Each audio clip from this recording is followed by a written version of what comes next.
इस वीडियो में हम लोग जैव संसाधन और अजैव संसाधन के बारे में जानेंगे।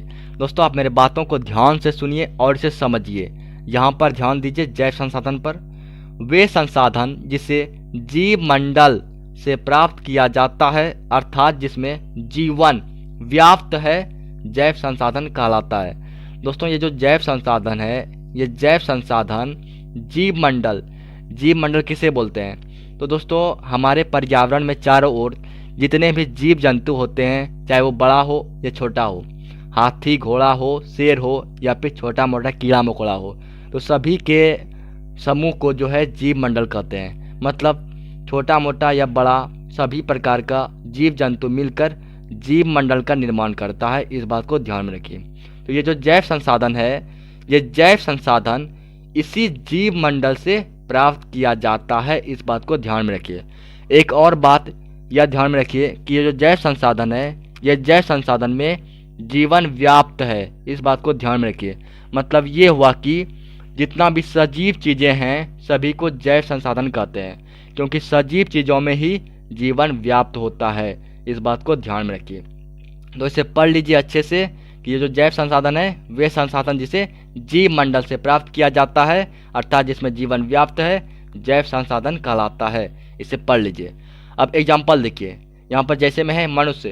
दोस्तों मनुष्य एक संसाधन है, इस बात को जानते हैं, लेकिन किस प्रकार का? तो जैव संसाधन है। मनुष्य क्या है? एक जैव संसाधन है। प्राणी जात जितने भी जीव हैं, सारे जीव क्या हैं? तो एक जैव संसाधन है।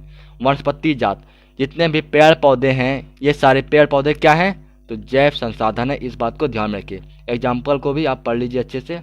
इसके बाद देखते हैं अजैव संसाधन में। यहाँ पर देखिए, वे संसाधन जो निर्जीव वस्तुओं के बने होते हैं अजैव संसाधन कहलाते हैं। दोस्तों हमने जैव संसाधन के बारे में पढ़ा कि वे संसाधन जो जीव मंडल से प्राप्त किया जाता है, ठीक है, मतलब कि जो सजीव होते हैं। तो इस बात को ध्यान में रखिए कि जो सजीव होता है वो जैव संसाधन और जो निर्जीव होता है वो अजैव संसाधन। यहाँ पर देखिए, वे संसाधन जो निर्जीव वस्तुओं के बने होते हैं, मतलब जो निर्जीव होते हैं वो क्या होते हैं? तो अजैव संसाधन होते हैं। इस बात को ध्यान में रखिए। अब यहाँ पे एग्जाम्पल में देखिए, जैसे चट्टानें, धातुएं। क्या चट्टान सांस लेता है? तो नहीं लेता है, मतलब वो निर्जीव है।